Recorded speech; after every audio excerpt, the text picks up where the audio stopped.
All right. Hello, everyone. Welcome to the live stream today. We are super excited as a team. I have my good friend and colleague, Tania, here, who is, of course, the chef featured throughout this series. And of course, last year when we first started the Regenerate Yourself Masterclass. Now, this is a really special topic for me. And it's exciting because for me, what spices really are, first and foremost, are amplifiers of soul energy, which is something you don't hear a lot about in the field of nutrition. In fact, I've spent so much time in the weeds indexing so much research on the bones of what things are nutritionally that after a while, the color just bleeds away, your senses dull, and you're sitting there in front of a computer reading a nutrition label and you're trying to figure out, okay, is this good for me? How much of this do I need? And the implicit concept there that we need to look at is are we taking this because we feel there's something wrong with us, or is it providing joy? Is it enlivening our senses? And of course, Tania, who I will be introducing in a moment as a special guest should be introduced, she and I will be speaking to our former passion together, which was a project called Etymology, an edible philosophy of nutrition. And one of our basic drives in doing this was to help people understand that when you look at nutrition and really dive deep into it, there's something called the cephalic phase of nutrition, where about 50% of what happens to the food you eat, and it could be spices, it could be beverages, it's your mindset, your brain, your heart, your soul, for example, your perception that determines what happens. So that's where spices come in, because they are exciting, they're beautiful, they smell amazing, they have the most incredible history that you'll ever learn about anything nutritionally related. We'll actually talk about how the very foundation of Western civilization was based on the spice trade going back the 16th century and beyond. And actually it was mercantilism that followed from that, and then colonialism, and then all the progression of history. It was the original store of value as well. It was worth its weight in gold in some contexts. So why would that be? We're going to talk a little bit about that. Well, one reason is because these incredible soul enlivening, enriching plant allies are also essential for our health and well-being. And we'll talk, of course, about some of the principles of Regenerate that dive deep into the new biology and how basically we are starting to come to see that what we eat, and also conversely, what we do not eat, is the number one factor in determining our health and wellness destiny on this plane, as well as all the risks of every diseases you could ever think are connected directly to what it is we are and are not eating. So that's the context for today. And we're going to dive deep into the top 10 spices and herbs that I personally feel the world would be a much better, much healthier, much more enjoyable place to live if more people understood them. And of course, next is Tania, who is going to help us as a culinary shaman, if you will, connect the dots in terms of actual application. And of course, she has an incredible background in understanding the story of food. Also, as a Vedic practitioner, she has a connection with what is probably the most ancient, still recorded in the historical ledger, if you will, a system of healing in the world, which of course comes from India. So not to delay any further, I will introduce my co-host for this presentation, Tania. So I'm going to add her to the stream. Hey, Tania, how's it going? Hi. Uh-oh, can I hear you? Can you hear her, Jarrett? Okay, I can't hear you. That's because I don't have my volume up. Okay, there we go. Hi there. Hi there. Hi. All right, side by side. So we have been doing this for a while, Tania. Do you want to tell the listeners and viewers a little bit about how we met and what we did for, good Lord, it was a few years, wasn't it? Absolutely. It was a long time. In fact, I can't think of anything more fun not too many things anyway, then talking about food with my good friend who also happens to be such a learned expert on these things. We were doing it. It started out just like that because it was a fun and interesting thing to do, and we wanted to share food, and just beyond preparing food for people that was delicious and good for you, wanted to explain, like you alluded to earlier, the story of food. Like, it's not, these natural formulas are not accidents. You know, even the spices and the herbs that we have compiled today that we have on the list, they represent, you talked a little bit about my background in Ayurveda, they represent the 3 tastes, there are 6 tastes in Ayurveda, that come at the end of digestion. And that it's not an accident that these are the same tastes that transform food, that make ingredients into experiences. So like this seems like a really nice, just lovely continuation of what we've been doing for years, like earlier on. And hopefully we'll reach more people, and these messages that about the cephalic phase of food and all the history of food will reach more people. I hope you all heard that. Turn ingredients into experiences. And that's extremely beautiful, and speaks again to how we're going to talk a lot about the nutritional aspects and, of course, ways to prepare these spices. But when you get down to it, I believe fundamentally, wow, here we're going to deal with some exposure issues on this camera. Sorry, folks. That when you really start digging deep into the experience of food, you will experience a type of healing that is not reducible, of course, to the biochemistry and all the fancy terminology we might use today. And that is the beauty of food as medicine, is that it really does cause you to access a type of healing energy that you just, again, can't explain in terms of the interaction of molecules. Right. And again, working with you, Tania, and having eaten at your table so often, I know one of the things you do, as I've started to do, because you've been such a great role model, is you have your own home garden. And last time I was at your house, right, just a month ago, you went back there, you grabbed a bunch of herbs, and we had the salad directly from your garden. And that was an amazing example of how, when you really deeply dive into this, you'll start realizing that you will start living your life differently, and you'll get so much pleasure from being connected to the elements in that way. So what we're going to do is we're going to start off, of course, with the 10 spices and herbs to have in your medicine cabinet. And this is what I want to emphasize, is that we live in a very strange and amazing time. And nothing to me could be more valuable than having a home medical / spice cabinet.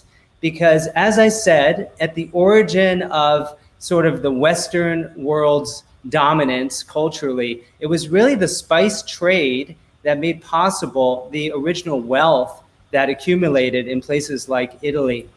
And that wealth also helped to propel discovery of new resources and connections throughout the world. And originally, spices were worth their weight in gold because they were literally life-saving as well. And that is part of this, is that they're not only incredibly beautiful, but used in the right way, they are also capable of enhancing your resilience to the point where, of course, everyone in the world is so devastated now by one specific microbe, if you will, or virus, depending on what you look at. It could be called an exosome.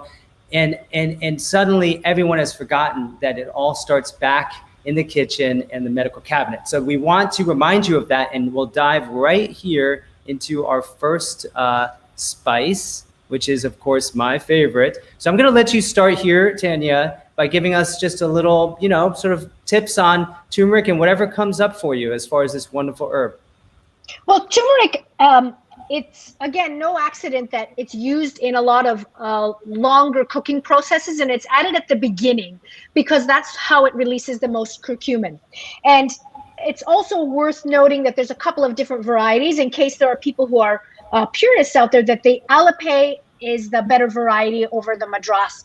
And that's a detail that if you use turmeric mostly at the beginning of the cooking process will be negligible because, as I say, curcumin is released over the cooking process. Now, there's a lot of great golden milk latte recipes out there. So what I wanted to do was, rather than give you another one, is to offer some different ways of using turmeric. And one that I really like is to add it because not only of its for its color and its for its taste and medicinal potency, but to your point about the experience, the cephalic process, Sayer, also for its color in a citrus kind of vinaigrette. So vinaigrette is a really useful condiment to make. It's very easy to make, and adding turmeric as the base, along with some kind of fresh squeezed citrus juice, lemon, lime, calamondin, tangerine, anything that is seasonal, will give your raw food that you eat a brightness. And it will, as a bitter food, turmeric is very good at moving. And again, the curcumin there, I know you'll speak to that more because I know it's a favorite of yours. That's a favorite of mine too.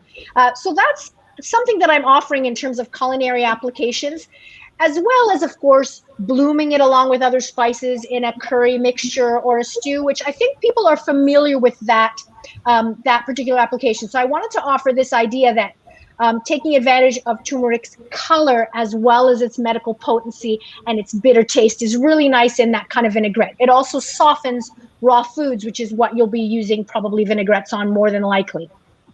That's wonderful. For those listening, the beauty of culinary application of using nutraceuticals, if you will, or spices, is that you're getting the full spectrum of benefits in the whole herb, and it's through the alchemy of cooking that you actually are able to access aspects of the plant that you wouldn't otherwise. So, for example, if you're doing a curry, let's say it's using ghee, which is clarified butter, or coconut milk, or you're doing a golden latte, what's going to happen is you have that fat there, which is also very beneficial, and it's going to help extract something called aromatic turmerone. And that is really a special component that you're not going to find in supplements that are standardized for the extract curcumin, because curcumin is not fat soluble. So that part you'll get with all these other amazing chemistries in the total herb. And it's through cooking, of course, that over many millennia, our ancestors figured out a way to take advantage of these very special properties. Now, also keep in mind that these culinary traditions are literally like medical prescriptions from our ancestors. In fact, the symbol RX originally represented the term recipe, because originally, before pharma took over, which wasn't until a good piece into the Industrial Revolution, let's say 1860s and beyond, that's when pharmaceutical medicine came in and basically started to co-opt these preparations and create synthetic versions of them. So ultimately, originally, the medicine that our ancestors passed to us lovingly over what we can imagine was infinite trial and error have within them the ability to stimulate regenerative pathways, longevity pathways, as well as create a safe, informational way to keep our genes expressing themselves optimally. And that is done through microRNAs, which is, of course, one of the things I focus on in my book. And these are packaged in these little nanoparticles that look like viruses. In fact, they're indistinguishable from them, which are known as exosomes. And they literally are able to survive cooking and digestion. They go into our body, and then they are like master regulators of gene expression. So when you're eating turmeric, you're actually modulating on a very deep level the expression of your DNA and RNA and other physiological processes. So I'll pass it to you while I load up the page on GreenMedInfo that gives us a lot of data. So I'll sort of wrap it up with a review of that literature. So feel free, Tania, to give them more info. In fact, I just wanted to talk about this idea that the word for prescription was recipe, and in fact, in the Romance languages, that is how you say prescription, even in the modern languages. That recipe, the word for prescription remains recipe. Oh, and that you talked about the compound being released by having the fat base and mixing the turmeric with it. That goes also with other spices. The whole process, again, in the culinary world, the process is called blooming. When you bloom your spices, you allow them, you kind of warm them in oil. And I explain this further on other platforms, that step-by-step process on how to bloom spices. But again, it's a built-in over generations process that is actually healing, therapeutic, medicinal, but at the same time, and not by accident, increases the experiential depth of the food you're eating. It literally gives more depth to the flavor of your food. And we can talk about that more as we go down the list, that process of blooming. I love that concept of depth, because as a philosophy major in college, you know, there were a lot of folks that really focused on this. And in so many ways, we live in such a superficial time, so much surface fixation on things and structures and information. And what we're trying to do is communicate that there is a deep lore and a deep wisdom embedded in these foods that, and I will call spices foods, and you can call food spices. It's sort of like arbitrary how we're dealing with them semantically. But when it comes to these special 10, and especially turmeric, it's such a great example of a plant ally that has probably been with, you know, our ancestors for literally millions of years, because these roots have developed a special relationship with mammals, generally speaking. And that may explain why, when you take them out of the diet, the way we have experienced in just a few generations, or irradiated them with nuclear waste, which is actually how the majority of non-USDA organic certified spices are treated, they lose so much of their informational and energetic qualities. So what I discovered initially when I did the research on turmeric, it took me about 6, maybe 8 months of going through about 10,000 citations on PubMed, was I was just dumbfounded by the sheer volume of research showing that this one plant appears to be able to alleviate something like 1/3 to 1/4 of all the diseases that I had lived.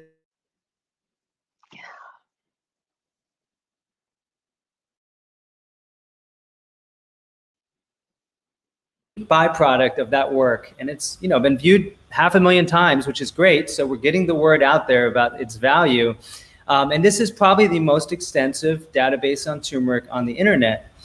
And so what you see actually is there's 3,100 abstracts that were indexed primarily by me, and I've indexed them across 853 diseases, which means that these studies have actually shown that turmeric can either prevent or mitigate or treat a condition either through an animal model or human study that presently is considered to be life-threatening, if not very serious. So when you see that data and you're like, wow, how is this possible? Then you start understanding that when you take these spices out of the human diet suddenly, when we co-evolved with them, as did our ancestors, you're actually pulling out the rug, epigenetically speaking, from the body's ability to function optimally, to access regenerative processes on a daily and moment-to-moment basis. That's the premise that I and some other scientists out there have actually arrived at, because what happens is, in the example of cancer, why is turmeric right now one of the most extensively studied and validated herbs for cancer? And when I say cancer, I'm talking about literally hundreds of different forms of cancer have been studied. Is it because it's some magic alternative to chemotherapy? Yeah, you could say it's probably better and safer, but that's the wrong way of looking at it. I like to say and point out that no one would ever say that cancer is caused from a lack of chemotherapy or radiation, right? It's just not logical. In fact, chemo and radiation can actually cause cancer. Its mechanism of action is genotoxicity, which is the primary reason why we believe in the mutational view of cancer that cancer arises. So that doesn't work. So is it possible that turmeric deficiency could cause the cells to break down or revert to a survival mechanism that then looks like cancer? Well, that premise is actually pretty extensively outlined in my book, Regenerate, in the cancer chapter. And that is, I think, what is going on here. So in other words, if we don't want to be diagnosed and succumb to cancer in the future, well, my belief is that it is from the absence of these certain nutrigenomically essential spices and plants that is why we end up with those sorts of lethal conditions. Now, I will also say, if you look at the 273 distinct pharmacological actions that I was able to index, it's actually on the left. This is how many distinct pathways of benefit have been documented by biomolecular scientists on the way in which turmeric appears to offer profound healing benefits across the whole spectrum of human suffering and disease. So the primary one, because the way we do it on GreenMedInfo is the most evidence to support a function rises to the top, is antioxidants, or antioxidant quality is number one, clearly. We think of vitamin E and things like that, but turmeric is actually extremely antioxidant. Anti-inflammatory, number two. And then apoptotic, which means inducing programmed cell death, that's number three, and that's in cancer or precancerous cells. And then you have anti-proliferative, same thing, anti-cancer, neuroprotective.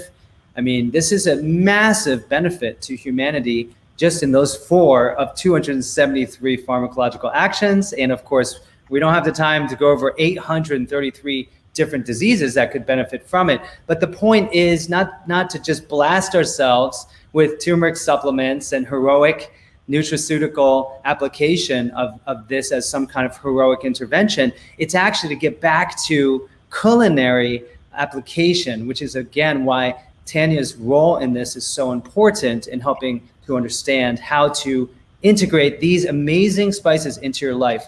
Anything more you'd like to say on that specific? Well, I'd like to say, yeah, from a chef's point of view, it's very clear that the prescription is already written, the dosage rather, is already determined by how these foods or these spices and herbs, and in the case of turmeric specifically, that the fact that it's the base of your dish, that it's added at the beginning so that it cooks for a long time. That again speaks to, we used the word depth before, but it's also it suggests that cumulative effect. A lot of these conditions that turmeric is effective against are chronic conditions that when prevented are much more responsive to medicinal food, right? So that it's almost as though the more accurately, the more appropriately you use food as medicine, the better the food works as medicine. Yeah, no, I really love that because, we get very fixated because of the penetrance allopathy around potency. And again, when you get into the realm of supplements, which I lived in for quite some time, and I see great value in, there's too much fixation on molecular weight, right? On the back of something, it says standardized for 24% curcuminoids or this many milligrams of something. And the problem with that is it reiterates, reifies this view that we are a body machine and we need specific building blocks or compounds. And there's truth to that level. But what I'm most interested in is the word information, or put form into. And that's the basis for understanding food as information, and how, again, even from the perspective of really conventional, like hard-nosed scientific medicine, there are these little but very powerful master regulating nucleic acids called microRNAs that are found in ginger, for example, that can completely alter the structure and function of your bodily systems. And so when you learn that, you're like, wow, this is the kind of medicine that everyone in pharma and functional medical folks are talking about. We need to target it to the individual. We need customizable, nutraceuticals and pharmaceuticals packaged in little, lipid bilayer nanoparticles, which is what the COVID-19 vaccine supposedly is doing too, of course. So the idea is nature's already doing that for us in a perfect way that has no side effects and has a heck of a lot of benefits, and side benefits being that you feel enlivened, you feel energy, the scent of these spices alone, it's like perfume. And so that's where, yeah. Well, ginger is a pungent food. It's strong, right? And so the idea that nature is already doing it for us without having these carriers and packaging for our nutrition and for our medicine. Ginger is a great example of that, because you don't need very much at all. In fact, just barely tasting it is the idea. That's That's what you're aiming for. That's the objective as a chef, again, in the culinary application. And that will give you just the right amount. Again, there's a built-in dosage in recipes. Ginger is something that you must use sparingly, particularly if it's in a powdered form. Grated root, just like in the case of turmeric, is always going to result in a milder taste. But again, as these foods that we're talking about today are all happening towards the end of digestion, in the transformational phase. So I think it's poetic that they also are the ingredients that really transform the taste of food, like, again, ingredients into experiences. So in the case of ginger, I mean, a little bit of ginger grated into something where it's almost even unexpected. I like with some dark chocolate, for example. Grating it into a little bit of dark chocolate. It gives you another, it's a delivery vessel. The chocolate nutrient in itself, very potent medicine in itself, is like a delivery vessel for this pungent and this spice that should be used sparingly as a root.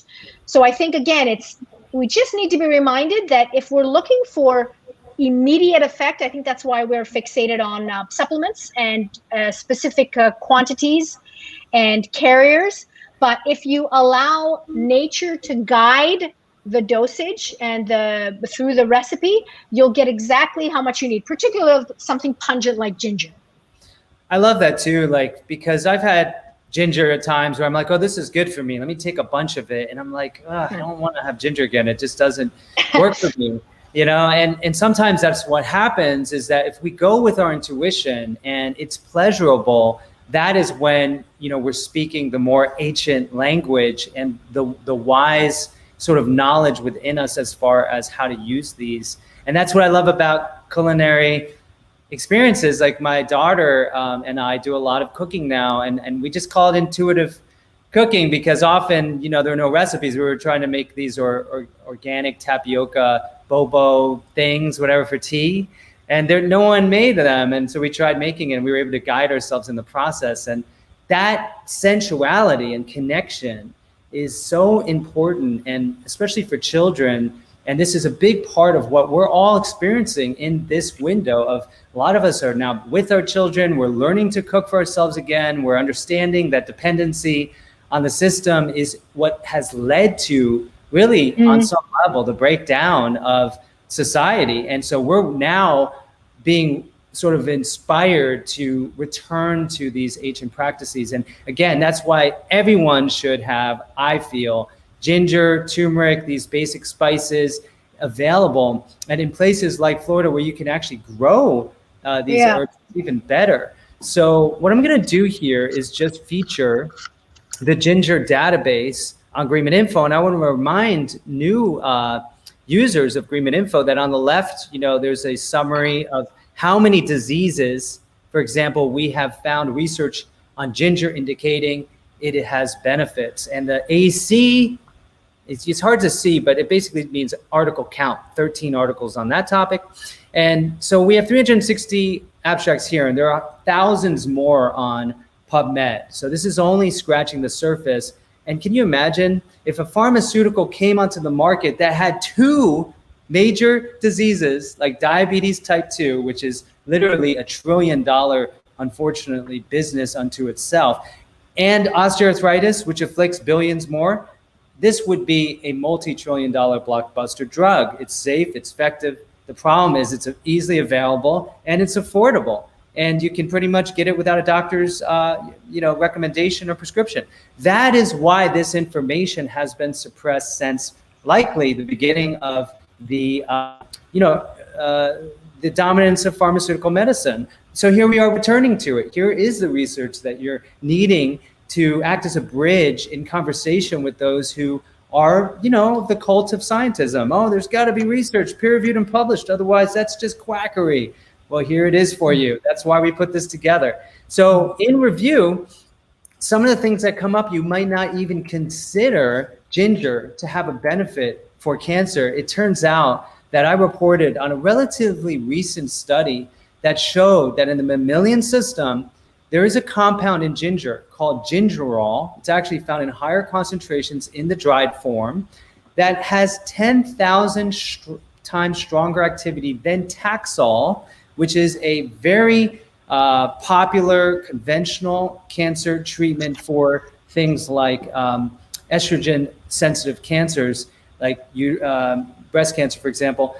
That is how powerful and selective these ingredients can be in what is still the most feared of all disease on the planet.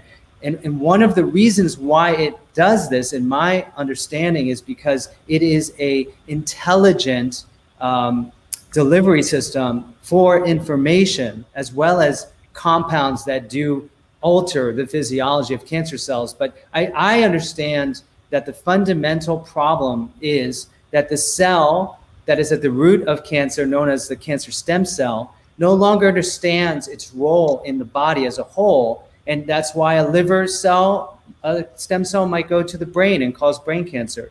Or, maybe a skin cell goes to the prostate and cause prostate cancer, because epigenetically it's lost the information in its environment in order to hold it into its proper role. So one of the things that, again, the view of plants and foods as information offers us is a way of understanding how there is literally intelligence and actual nucleic acids called microRNAs, again, that are involved in modulating the expression of those codes, which then enables it to, in the case of very serious cancers, undergo programmed cell death, where the cell's like, oh, I remember, I'm part of this body, I'm supposed to die and be replaced by healthier cells. So that is one of the reasons why I think we're finding research that sounds so crazy. Like, do you think, like, if you saw that, like, oh, their ginger, a natural compound, is 10,000 times stronger than this blockbuster chemotherapy agent? That sounds nuts. Well, the preliminary research seems to indicate there's something to this. So this is one reason why I believe ginger is fundamental for your kitchen cupboard. Anything else you have to say on that one? No, I think you covered everything. Again, it's surprising how little is required. And again, if we listen to, if we kind of let our intuition guide us, the thing is that we've sort of become separated from that, which is why I think we're turning to supplements and silver bullets and literally magic pills, or ostensibly magic pills, to do that. I know that we're talking about cinnamon next, aren't we? Yes. Here we go. Cinnamon. And I think I have a story about cinnamon that is similar to, you were talking about cooking with your daughter. I think these potential lessons, not even potential lessons, actual lessons for sure, because it's hard for kids not to learn about cooking and food when they're in the kitchen with you and doing something intuitive. So something that I do with my son is I want him to build this. I want him to remember again what we've all forgotten, so that in his generation they're able to do more intuitive cooking. So we pull out a bunch of herbs and spices and aromatics, and we'll be talking about some of those as well, like onion and garlic. And I say, we're going to make sauce. So we're making tomato sauce. I said, just smell all of these ground herbs and these seeds, ground spices and seeds, and tell me what you want to add in your sauce. So he started to put together, based on his sense of smell and his starting to turn these ingredients, these spices, into an actual dish, an actual experience. And he added a little bit of cinnamon into the tomato sauce. And it turns out, and this is something that he came up with intuitively, but I always put a little bit of cinnamon in tomato sauce. That sort of rounding, I think it's almost like an allegory for what cinnamon does in the body. And I know you'll talk more about that and how healing cinnamon is. It sort of rounds and softens the effects of everything else. So it gives the sauce a little balance from the acidity, the acidic taste you get. And I'm talking from a chef's point of view now, in tomato sauce. So I think that is both informative and really encouraging that this kind of thing is happening. Intuitively, almost immediately, he came to a conclusion that, it took me more years on the planet to come to. I love that. Well, children are coming fresh, right, from previous lifetimes, in my understanding. Right. So they have access to so much information and beauty and their gifts. And that's such a great example. Why not just lay out a bunch of spices for our children and have them intuitively pick what works for them? And that's a beautiful example. Wow. I'll say not to mention, ginger is really powerful medicine in the sense of it being able to disperse and carry around the chi of other plants. So when you mix it with other plants, it can help to really kind of amplify its effects and help to distribute it throughout the body. So we're not talking that in depth about this layer of herbalism, but there are so many ways we could take this discussion in the future. And we invite you to explore that in your own body, because I believe each and every one of you has profound healing gifts. And it's really just about getting in contact with that. And what better way than to start with these spices with very simple recipes. Now, what I want to do here is share with you one of my favorite of all spices. And, you know, as Tania said, it has very special qualities. First of all, I love the scent of cinnamon. And there are people who use it, you know, in baths and incense, and there are many ways to interact with it. You know, speaking medically to what cinnamon appears to offer based on this incredible wealth of research that exists now, one of the things that I find so exciting about it is the fact that it contains cinnamaldehyde. And it's interesting, isn't it? It's poetic. It's a sweet, you know, spice, and yet it actually treats illnesses that are associated with elevated sweetness, like high blood sugar. So of all the spices studied, there's some other great ones out there. Some of them are extremely bitter, which makes sense, right? Because sweet balances with the opposite, bitter. But in the case of cinnamon, there's been enough research now to show that it will help to increase the uptake of glucose at the level of the cell, so that these transporters, right, these GLUT transporters, they are able to get the sugar in the blood into the cell and used as energy. Whereas insulin, which unfortunately is a really big issue today with high levels and insulin resistance, it actually turns the simple carbohydrate into fat. So there's a difference here. It'll boost metabolism as well as helping to reduce blood sugar and making the cell more sensitive to insulin, which is basically addressing more of a root cause, which is obviously type 2 diabetes is related to insulin resistance. So that's one example of how cinnamon should probably be considered a first line, you know, treatment when it comes to medicine. But because again, they have things like metformin, which by itself was once derived in its conception from goat's rue, like an herb. Then they synthetically altered the compound in it and created metformin. You know, metformin has been compared to cinnamon, and from what I've seen, cinnamon seems much more of a safer alternative. The question is about how to deliver its primary therapeutic compounds. The fat-soluble compound, cinnamaldehyde, is definitely worth exploring for those who are looking for information on that. Again, the thing about cinnamon, and you'll see with all of these spices and herbs, is that there's so many applications. And just to cover a few well-known ones is actually polycystic ovary syndrome. Interestingly, cinnamon has been studied, and it does have an ability to address some of the endocrine imbalances. We don't know the exact mechanism of action, but it certainly is compelling. Another one, of course, is obesity. And that probably has to do, again, with the way in which it seems to correct some of the insulin resistance, as well as, you know, when you have high blood sugar, well, the primary issue here is that it glycates, or that it turns into almost like this caramelly kind of effect. And that's what causes damage to the lining of the blood vessels. So what cinnamon is able to do is it helps to reduce glycation because it reduces the oxidative burden of high blood sugar. And so there's a two-way street in how it works. And then thirdly, because this is part of metabolic syndrome, right? Dyslipidemia, or blood lipids out of balance, high blood sugar, hypertension, and weight gain. Okay, that's metabolic syndrome. Cinnamon actually addresses all four of those factors. It's very well known that it helps with things like high blood pressure.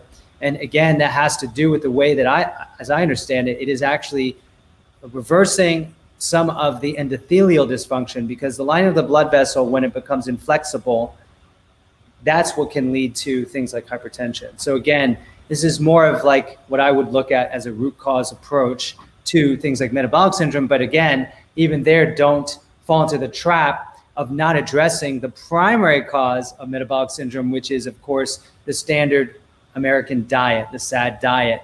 Now, in Regenerate, I make that the #1 target for removing from your life and replacing it with what I call the ancestral template, which is very similar to the paleo diet, but adds a little bit more variety, and it's not so fixated on animal protein, for example.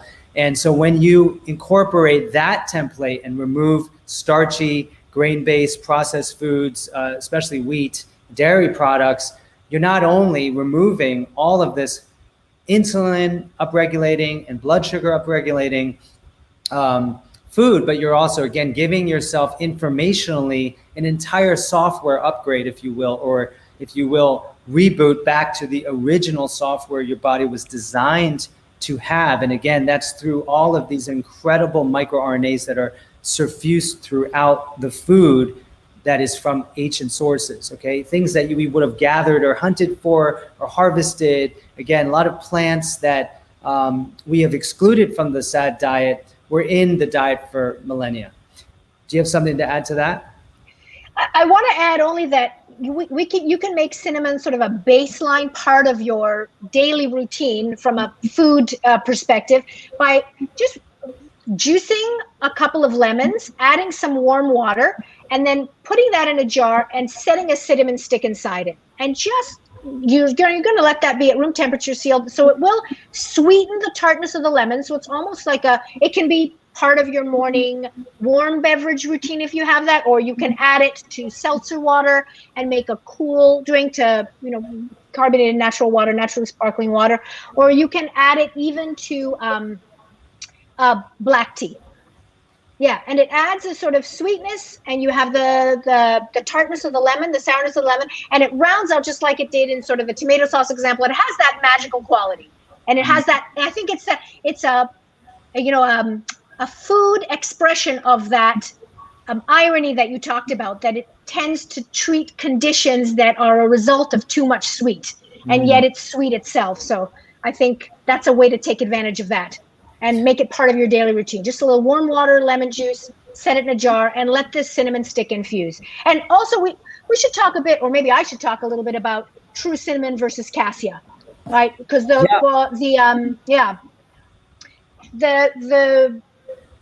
different. And if you want true cinnamon, you have to ensure that the source is the veracity of the source, because cassia is much simpler to, cheaper to produce and distribute. So make sure that you are actually buying cinnamon sticks and not bark from cassia bark. Right.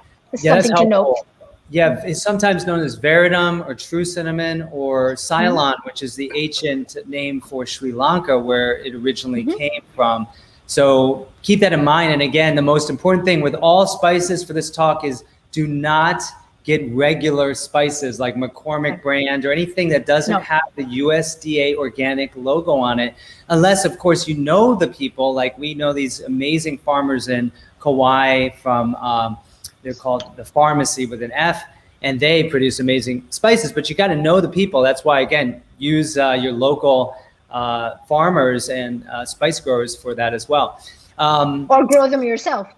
Or grow them yourself. I know, exactly. Yeah. No, it's tough if you're in higher latitudes, but there are now creative ways that you can probably even grow things indoors, although harder. I will also add that cinnamon is really, if you will, the diabetic's friend, because it's sweet. So it doesn't have to be for diabetics either. It could just have a sweet tooth. So sometimes if you're cooking something that has a lot of sweetness in it, or it's high glycemic, just see if you can incorporate some cinnamon into it, and that will go a very long way at balancing it and making it potentially medicinal, if not at least neutral, whereas it would have been potentially harmful. Okay. Maybe we should talk also about, just because cinnamon is something that people tend to already have in their medicine cabinets in the kitchen, i.e. their pantries, their spice drawers. So maybe we should also talk about irradiation in spices, and especially when you're buying them in big quantities, we should ensure that you're looking for non-irradiated spices.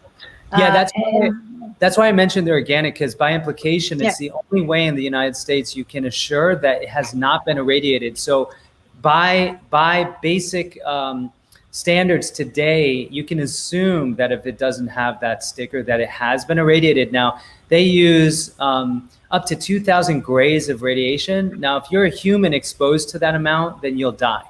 That is how much they use. Yeah, they use cobalt-60 from nuclear reactors, decommissioned nuclear reactors. And, you know, what it does, it causes these toxic compounds to be formed, which are known to be carcinogenic, as well as, of course, it destroys the informational molecules in it and alters them. So that is why, again, eating organic or biodynamic is better, or knowing your source is going to be essential for really transitioning into this next stage, for sure. And the quality of your spices will be will diminish over time. So you will get smaller quantities of non-irradiated spices. You'll buy smaller quantities, and you'll purchase more often in order to ensure that you maintain the taste, so that it does in fact, you know, transform your food and add flavor. Yeah, and my experience is I can tell the difference when it is irradiated or conventional, right? It's just such a different thing. And so that's one reason why some people might not be interested in spices, because they intuitively feel, wow, this is toxic, or this is a joke, this isn't real. So remember, it's like fake people, fake people with real people, you know, you just try to go with the real thing and be the real thing as well. All right, so onion is also amazing, like amazing, as far as a medicine, actually. Quercetin is one of the things that we know has all this profound antioxidant activity. But when it comes to the research, again, 88 diseases that we've indexed on onion alone that could benefit from it. And of course, many different pharmacological actions. I'm gonna just, you know, this one speaks for itself, I think. I mean, we all know it to a degree, but as far as culinary tips, if you have anything special to share with this one, please let us know. I mean, actual fresh onions, you cannot have your pantry empty of that ever, I think. I'll actually add a tip. We know that onions add flavor, and cooking onions actually releases compounds that add that depth we're talking about. And I know that there's a difference nutritionally as well. I'm gonna offer something of a bit of a high level technique, but it really makes a difference, and it brings in one of our other super ingredients that we're talking about today, and that is to make a studded onion. Whenever you make stock, even if you purchase stock, any kind of soup base, anytime you are warming water, peel an onion and stick a few cloves into the onion. Stick a few cloves in there and put that in the water when it's boiling. I know we're getting to cloves a little bit later on, but that, called a studded onion or oignon clouté, is going to give you a very rich flavor base, and again, is going to deliver a lot of released healthful compounds in your onion. So I think that that's like a good universal tip to give, because I mean, you could go on and on about onions. Basically, but that's, I think, a great way to incorporate two of the foods that we're talking about today in one application, which in itself in turn has many uses. So that studded onion, you know, just like peeling an onion and sticking the cloves inside and then putting it in your warming liquid to create a flavor base, a soup base, a stock, tomato sauce. Yeah. Any kind of stuff. Yeah. Well, I first ran into onion as a therapeutic just through working with individuals with COPD, cystic fibrosis, asthma. It has this profound antihistamine and expectorant quality to it. So that's a good one to know about. But what's most interesting to me actually about onion, which you might think is really surprising, is that it actually is one of a few foods that have been found to kill cancer stem cells. And again, you could go through conventional treatment of any variety, and most of them, if not all of them, are incapable of targeting the malignant heart of the tumor, which is a very small population of about 1 in 10,000 cells. They're also known as mother cancer cells that are capable of producing an entirely new tumor no matter where they go. So most of the therapies address the daughter cells, which is why they do what's called debulking. They do passes of highly toxic radiation and chemotherapy to shrink the tumor. But in that process, it enriches the most malignant population, which is the cancer stem cells. And what happens, like let's say a bacterial overgrowth quote infection, where they give antibiotic, they blast it away, and then a resistant few cells pops back even stronger next time, and then you need to use another more stronger antibiotic, is that it actually drives greater malignancy and invasiveness into the phenotype of what remains. And that is why targeting cancer stem cells is the most important of all things to do when it comes to treating cancer naturally or conventionally or through any other means. Now, onion is one of the few things that's been studied to have that capability. So again, if this was legitimately accepted by the mainstream, and there wasn't a requirement of, a $1 billion paywall for clinical trials on new chemotherapy drugs and, 10 years of research required, then this would be, again, a blockbuster medication that every newspaper in the world would promote because, it's a product, and then we would all have a solution that's natural. Instead, you can buy it for pennies at home, and instead of worrying about the worst case scenario, you eat it in small culinary doses now, so you don't need to use it heroically later on when you're really suffering. So keep that in mind, folks. This is the solution and the cure to cancer that everyone says that we still need to raise billions of dollars doing marches for. But it's already here in front of us, and nature provided it. So just wanted to say onions are amazing. Okay. Well, we're only once again through. Okay, go ahead. Rather than onion and garlic pills, why not just include it every day? I mean, it's almost harder not to include onions in every dish you make than it is to include them in every dish you make. So you have not only an appropriate dosage, but a really frequent one, like the consistency of your onion intake can be very easily accomplished, right? Because you can put it in everything, and that's true of garlic as well. Perfect segue. If you wanted to talk about it. Yeah, we're gonna. So garlic is, as you say, it's related to onion. Actually, it's in the same family, and I did write a few articles about it being probably one of the most life-saving of all medicines available on Earth today, because the research, again, is so compelling for the number one cause and number two cause of death on the planet. And they're almost on parity now, heart disease and cancer. And then third would be infectious disease, but that's a very loaded term. In other words, the cells start to break down, they get opportunistic infection, or they break down, creating viral-like particles and apoptotic bodies that look like viruses. So again, infection isn't exactly what we think because of terrain theory, which helps, well, it's more of an explanation, helps us understand that it's the state of your cells interresistant that determines whether you experience something called infection. So we can get into that deeper, and I do in the masterclass. But for now, just know that garlic would literally save millions of lives every year if it was offered to the public as a legitimate choice, as a first-line treatment for heart disease, for cancer, and for infection. That's my understanding of what the research is communicating. That's not me telling you what to do with your body. Again, I feel we all have a right and a responsibility to take responsibility for our bodies, not outsource that to the medical establishment, and not even necessarily seek permission to have my own medical experience with my body. So, take that for what you want. But when it comes to garlic, we can keep going down the list here. Again, it's really quite remarkable. But like I said, garlic is really the ultimate panacea-like substance for at least the primary afflictions of the Western world, from what I understand. Do you have anything to say about garlic? I love garlic, by the way. Garlic is amazing to me, but the thing is that not everybody feels that way. Some people have a difficult relationship with garlic, or they feel they do.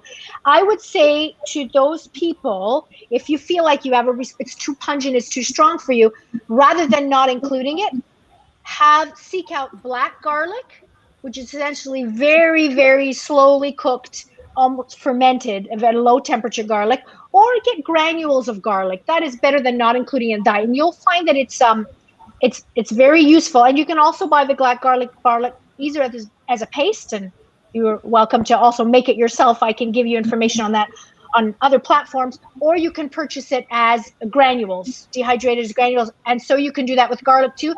And I would say to those of you who say, well, I can't have garlic because it doesn't agree with me, try those variations, those expressions of garlic, because as you can see from the research that Sayer posted, it's too good to pass up. Like, find a way to include it in your diet. And garlic granules, you can use like other spices, including the blooming process, like adding them to fat and allowing that little bit of a sizzle, that transformative, almost metabolic process at the base of your food.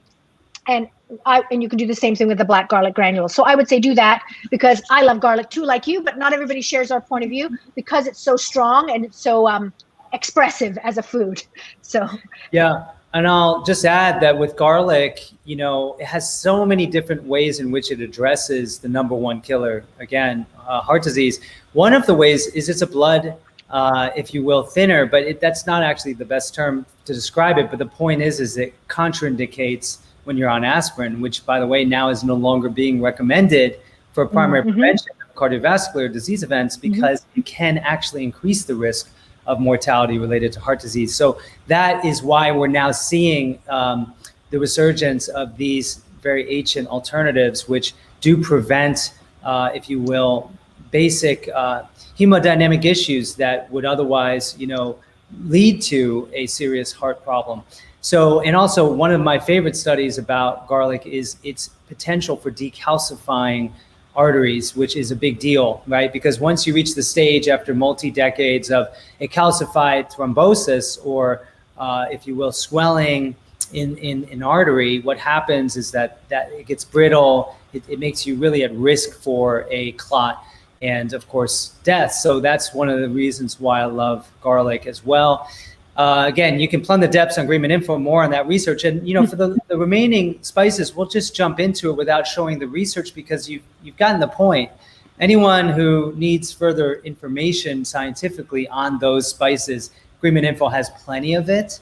But what I really, again, want to infuse you with is an awareness around how these are not only incredible medicines that will prevent you from developing chronic diseases or worsening those, based on, again, research that exists from taxpayer dollars over decades showing this to be the case. This isn't me saying this, right? It's the research itself saying this. And I would love for you to start experiencing it more. So clove, real quick, is one of my favorites. It's actually one of the most potent antioxidants ever discovered.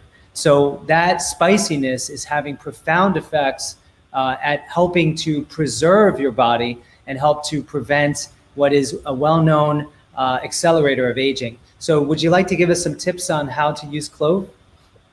Yes, I would. I just draw your attention back to that studded onion, which I think is a great starting place. Get your cloves in your onion, start making your own stock or your own flavor bases. And then the thing about clove, again, from a chef's point of view, it's a really good tool, just like cinnamon, to soften or sweeten a little bit too much acridity or acidity. So it's a great way to balance a dish, which is your aim as a chef, as a cook, right? You're always trying to find that right balance. If you pursue plant-based eating to any degree, you will certainly have come across avocado-based chocolate mousse, or perhaps even chickpea garbanzo bean-based chocolate mousses. I always add clove to these. So I guess the extension of that advice is, if you need to unbitter something and soften its flavor and round it out a little bit and give it, once again, that depth that we talked about earlier in terms of medicinal power, but now I talk about it in terms of taste, add a little bit of ground clove. You don't need very much. It has an astringent quality to it. And it almost works as an emulsifier because of that, because it sort of like surrounds the water. So if any kind of savory ingredient that you're using in something that should be sweet, adding a little bit of clove will not only round out that acridity or that bitterness or that earthiness even, but it will also add a natural sweetener without you having to put anything else in, any other sweetening agent. So that's what I would say about clove. I think that's a nice universal, like really usable tip. Yes. Now, clove is really also an amazing thing to have around in terms of its essential oil, because it is a powerful anesthetic and antiseptic. So for people with, let's say, you might get an abscess in a tooth. That is an example of an alternative that some have used when it comes to actually addressing symptoms and also sometimes helping to resolve the issue. I love clove also because it's an amazing insect repellent. Of 38 different essential oils, studied, it's one of the best, and it can be used topically, again, even for pain. It just has to be done at the right dose with a carrier, otherwise it can burn a bit. So, you have this whole other dimension of the application of essential oils as sort of even emergency medicine or for, again, dealing with pests. So it's a good thing to have in your mind as you start to explore this topic. So next is actually going to be cumin, which I have always been totally in love with in terms of its scent. Yeah? Do you like it as well? How do you use it? I use it in everything. Cumin is, what garlic is for other people. Cumin is never absent from my spice cabinet. It's in many cultures, cuisines, but in my lineage, it's very, very heavily used. I put it in literally everything. I will either, and depending on, I guess I do mean literally. Yeah, I do. I just double checked in my mind, and I do actually mean literally. I'll even put it in some sweet applications. So for me, it's just dependent on whether I'll use it in a powder form or if I'll crush seeds, toast them, and then crush them to release the aroma. And you're right, the aroma is so evocative. I don't know, you just feel like it's doing good, and it tastes amazing. So one, where I'll talk about using it here is in any kind of burger shaped thing that you make, even if you don't go anywhere near any animal meat to do it, whether it's tofu, beans, or if you're using an animal-based protein, adding some bloomed cumin powder. And what I mean by bloomed is a little bit of your choice fat, olive oil or coconut oil, and warmed, and then your dosage of cumin powder added, and then you wait till it kind of sizzles a little bit, and then take it off the heat, and then you add it into your whatever it is that you're making the base of your burger.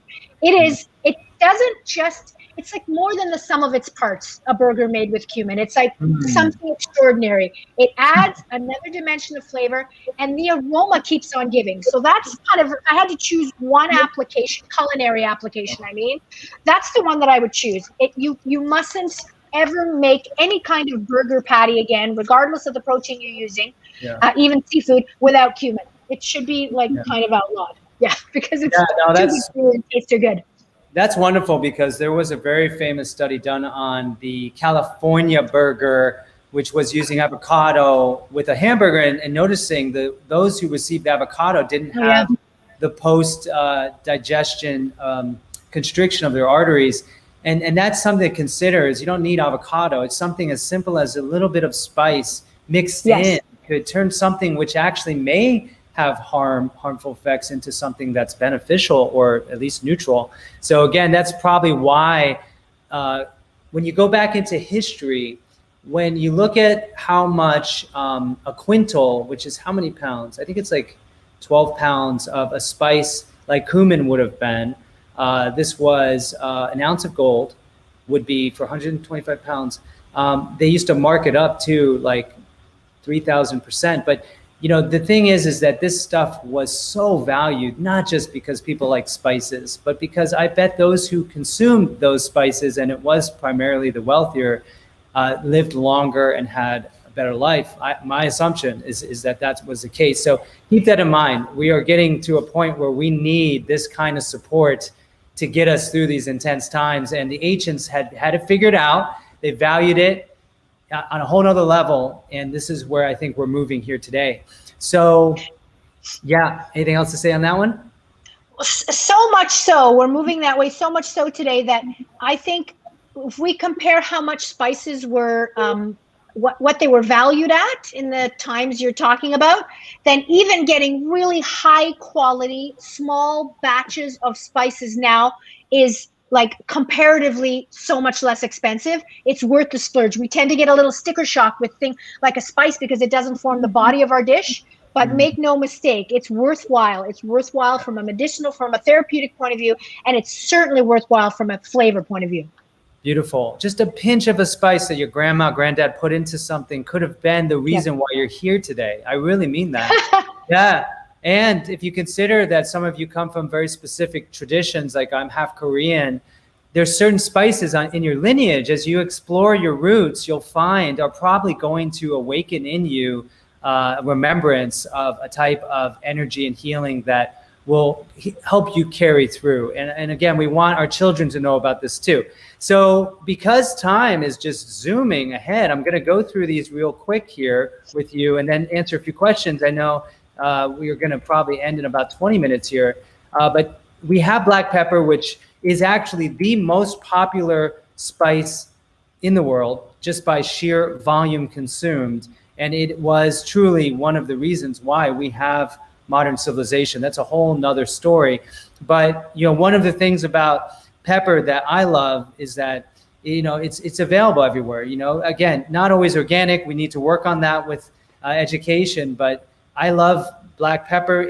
One of its primary benefits is as a mood enhancer, believe it or not, as well as that it helps to increase the absorption of turmeric in a significant way. So when you're doing medicinal turmeric, keep that in mind, as black pepper is very helpful. How do you want us to interact with black pepper, Tania? I like black pepper with stone fruits and berries. Here's what I would do. I would toast the black peppercorns, like just lightly toast them. You toast in a dry pan. That's what you would do with pods or seeds.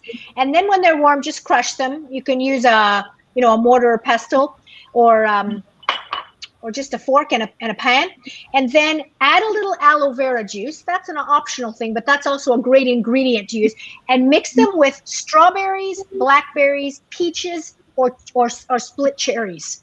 It's really a nice way. It almost feels like you're having like a cocktail without any alcohol. It's really good. And the pepper, as you say, it's a mood enhancer. It makes sense. It's a pungent food.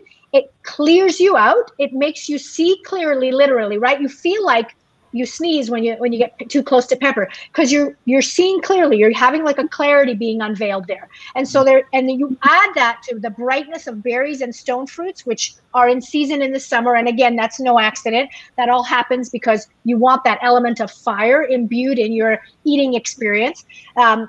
I think that provides a lot of clarity. So and tastes delicious. So that's how I would use pepper. It's a little bit unexpected, but I wanted to give people something to try so that they can begin to have these intuitive cooking experiences. Wonderful. And in the masterclass, Tania and I go deep into preparing several of these dishes using some of these spices. So I think you'll see it's a really compelling presentation, hands-on.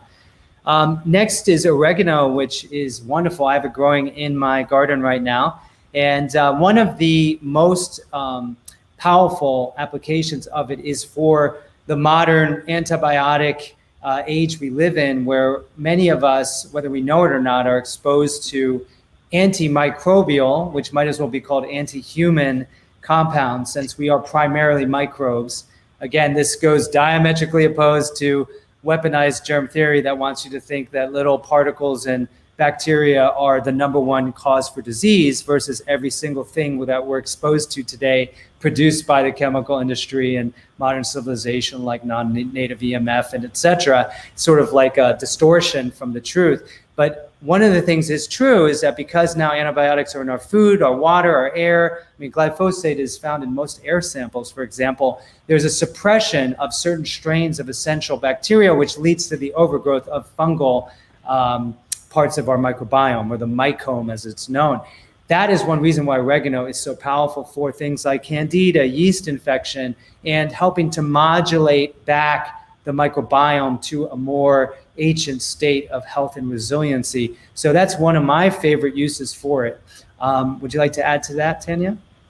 Well, oregano is something that it's a herb that you can really tell the difference in its potency when it's fresh versus dried. So it's quite mild when it's fresh. And in fact, in my culture, in my lineage, it's very rarely used fresh. So I feel like, again, that's not a coincidence. Dried oregano is what's used in Middle Eastern, Greek, Anatolian cuisine, because a little goes a long way. I would use it as a rub for any kind of protein that is being slow cooked, slow roasted. It will, it adds back in an earthiness that I think you do want. So if you cook chicken, turkey, fish, rubbing it on that fish with a lot of lemon. Lemon is featuring a lot in my recommendations. And again, that's no accident. I feel like adding the sunniness of lemon and the brightness of lemon helps to let these spices do their job. So that's the application, the culinary application, the kitchen application that I would recommend is to use dried oregano. You can use it in larger quantities when you use it this way, because it's not quite so potent when you use it as a rub or a brining agent. So I think that's kind of the one-stop shopping way with oregano that I would talk about today. Beautiful. And I would just say when it comes to lemon, it's like liquid sunshine. Oh, yeah. And in higher latitudes, places that are presently, they're forced indoors, it's one of the ways to really get the life energy and that cleansing energy into your system, and not to mention vitamin C and all the things that you could call it anti-influenza like effects, not for reasons that maybe most would believe, but we've gone into that in another place. So our final, and one of my most favorite of all herbs is rosemary. And poets have spoken about rosemary for remembrance for some time. And now we have a very documented scientific body of information that shows that it is actually amazing for memory. In fact, the most powerful and toxic of all categories of, if you will, anti-Alzheimer medications are these acetylcholinesterase inhibitors, right? So the acetylcholine neurotransmitter, supposedly, what happens is in Alzheimer's and dementia, basically that neurotransmitter is breaking down quickly. So they try to inhibit the enzyme that does that. And so they use chemicals, including Aricept, which is kind of in the same category as a nerve agent or insecticide. So it basically kills the enzyme in the brain, and therefore they believe it creates some kind of benefit, but it doesn't in any way inhibit the progression of Alzheimer's. So unfortunately, it doesn't work well. But rosemary has been found to naturally modulate that enzyme. And of course, clinically speaking, it does enhance cognition and memory. What I find so interesting about it is it's an affirmation of a principle, of course, we both espouse and espoused in Regenerate, which is don't go for the supplements first, right? Go with culinary doses, because in a specific study that I mentioned in the book, there is evidence that a high dose as a supplement of rosemary will inhibit memory and cognition, whereas a lower dose will actually increase it. And that is why, again, small doses as food and culinary application is the way to use these amazing ingredients. Do you want to add to that? I like rosemary as an infusion.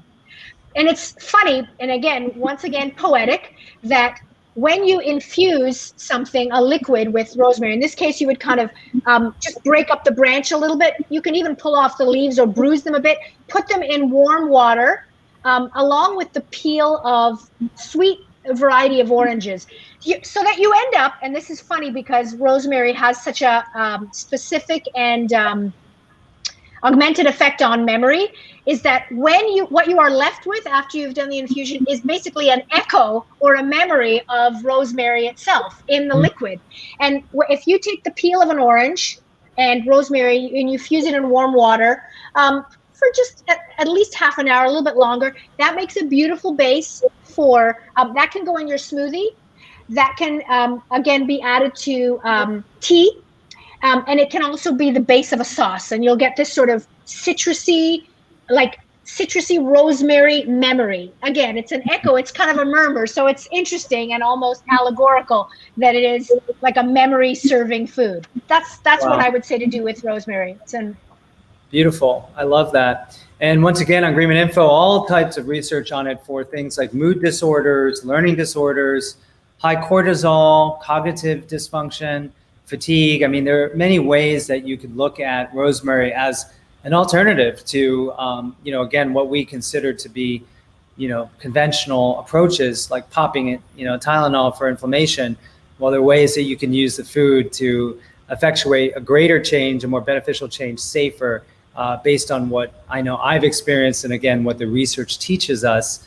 course. So Tania, this has been great to have you. I don't want to, have you stay longer than the time that you have available. We have some questions. So if you want, you can jump off now. You can stay with us a while longer and, leave when you need to.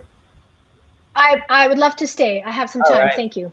Okay, great. All right, here we go. So I'm going to throw the first question in here, which is one of my favorite of all foods as medicine.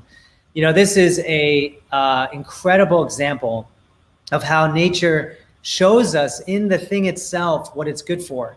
What I mean by that is if you look at the beautiful flaxseed, this brown, beautiful flaxseed, it looks actually very much like an epithelial cell, which is what, of course, our skin is comprised of, and various tissues, the breast, the prostate, the alimentary canal. And that little cell, let's look at our alimentary canal, produces a mucus, basically, as a protective coating. So when you take flaxseed whole, let's say you put a teaspoon in water, leave it overnight, it's going to produce a gel, a mucilage, which when you swallow it, you drink it, it's going to actually be an incredible healing balm for the lining of your entire alimentary canal, which is one reason why it's used for constipation all the way up to diarrhea. It's a regulator and healer of the entire alimentary canal. And of course, we know, as Hippocrates said, that all disease begins in the gut. So this can be one of the more potent ways to address that sort of root cause of many chronic diseases. Now, when it comes to grinding, you're going to get more of the benefits from what is a extremely unique nutritional profile, having very large amounts of omega-3 fatty acids in vegetarian form. And that is the benefit of flaxseed oil, right? Is that the ratio of omega-3 to omega-6 is, maybe 3-4 parts omega-3 to 1 part omega-6.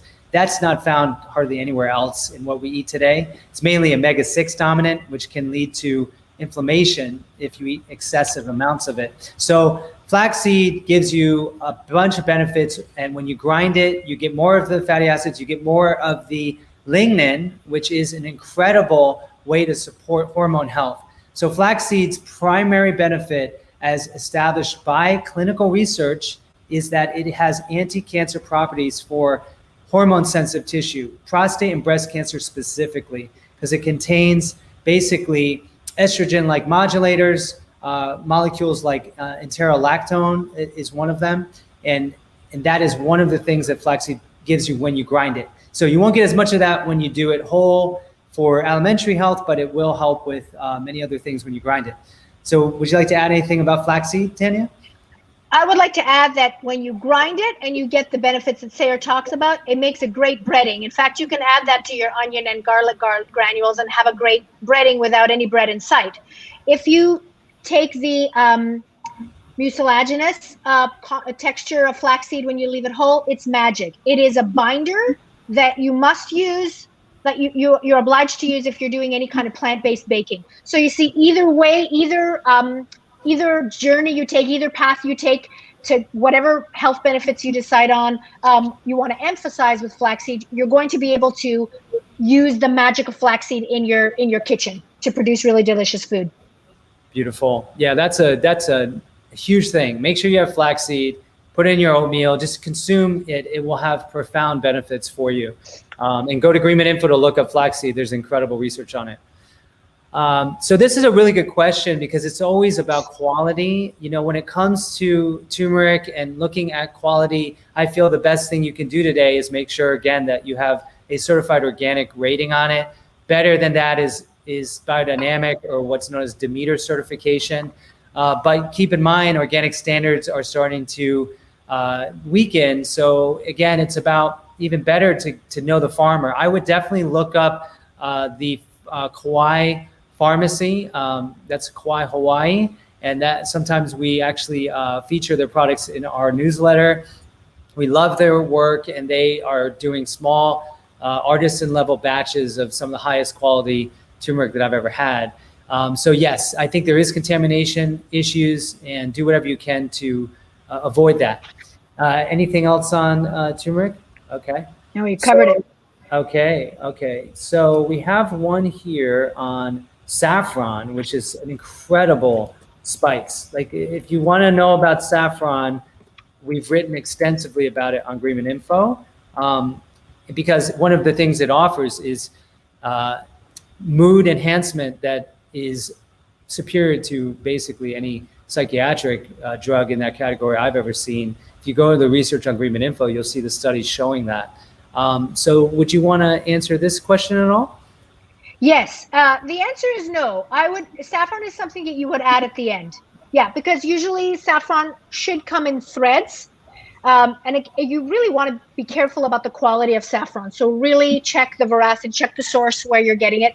And if it comes in threads, you only need a few threads to add color and to add that just hint of bitterness. So you would not bloom it, which is, I think, what you're describing when you ask if you add it to fat. So you would not bloom that. You would add that towards the end of cooking, unlike turmeric, which you add at the beginning. Yeah, I have a couple articles on saffron on Greenman Info, and I find it to be one of the more magical and poetic of all, substances. So what you can do if you really want to experience is when you meditate or you have a moment of reflection, just take a strand and put it on your tongue and just really allow it to permeate you, and you'll see it will have profound effects. It's not unlike homeopathy or flower elixirs.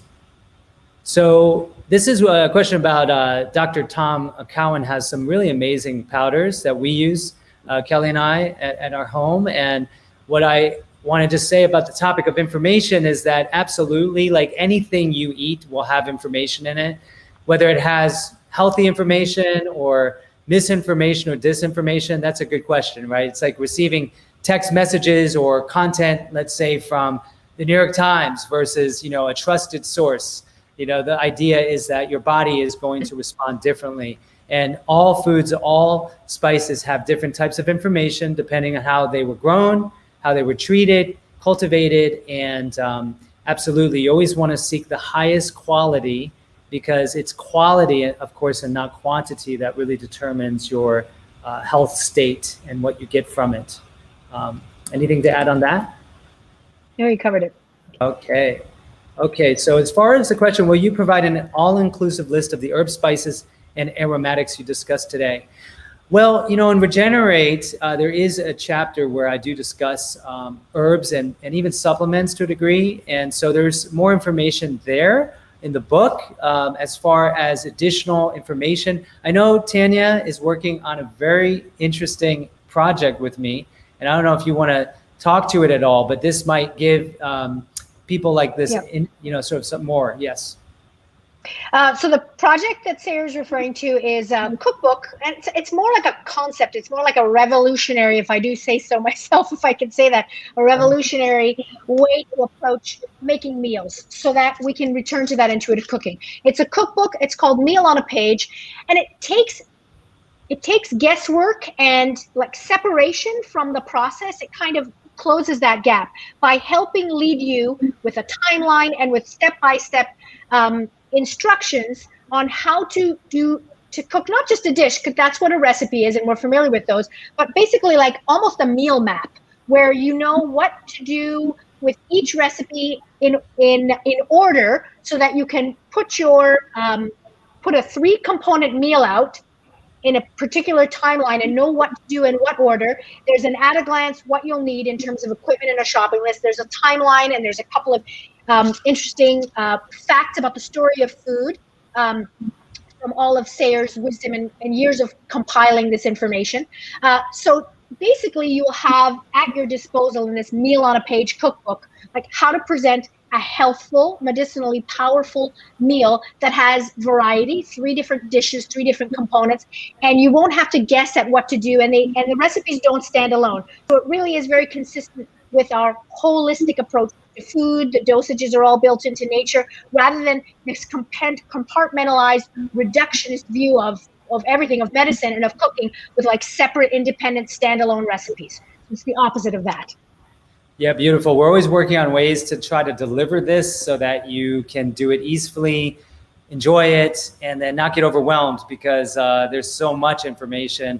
So I think this project is going to really help people. So just stay tuned. It's sort of part of why we're doing the Regenerate Masterclass, 2021 is to also introduce these tools to you.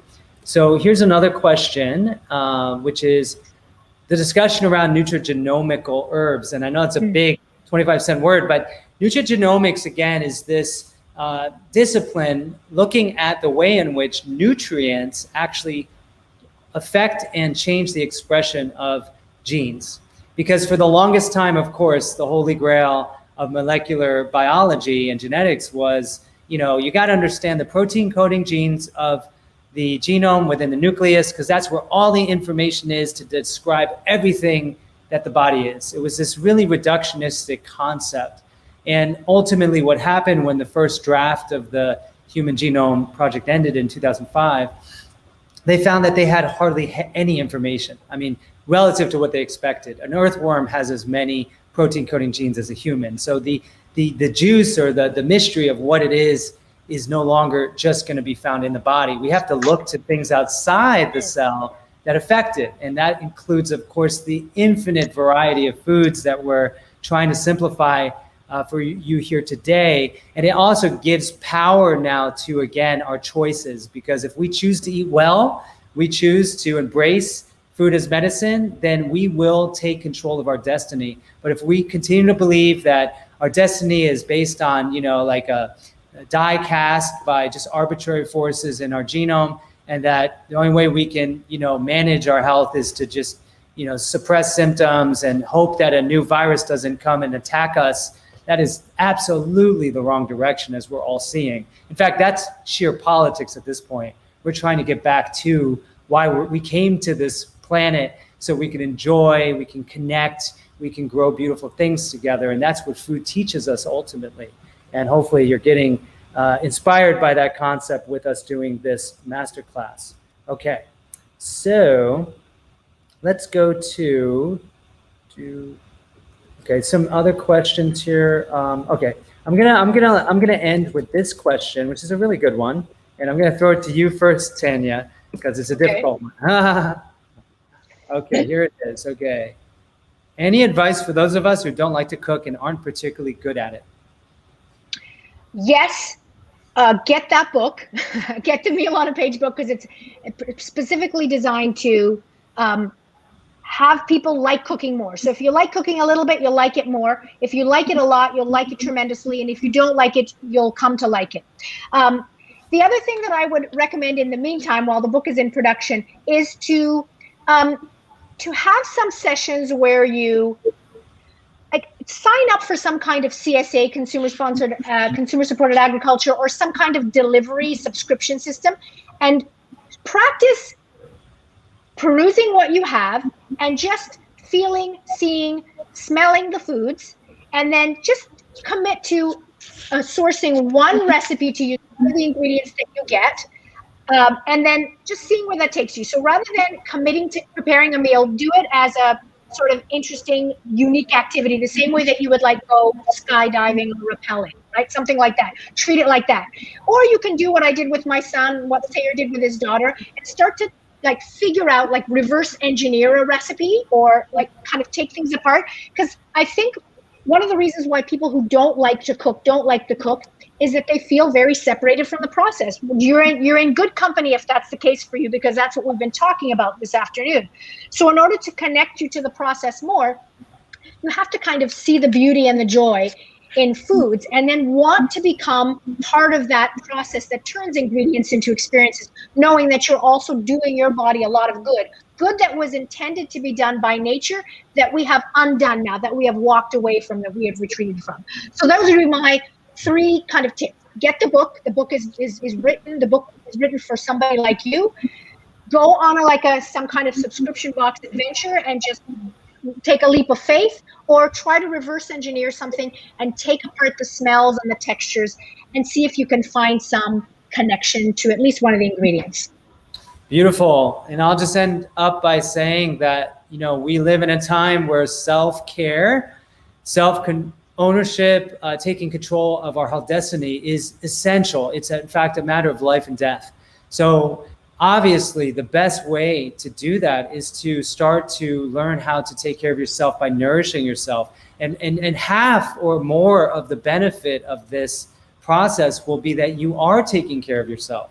And that is why I think this is so essential, and why the more education we can get out there about the profound healing benefits of these natural substances, the more inspired people will become, the more convinced they will become that this is the direction to take. So we are just so happy that you took the time to be part of this live stream. We are looking forward to doing plenty more for you in the future. This book project you'll be hearing more about. We are going to try to deliver you simple, effective, delicious, empowering tools for taking back control of your well-being. So thanks so much, and we'll see you at the continuation of the master class for the rest of the week. Thanks so much. Bye. Thank you, everyone. Thank you, Sarah.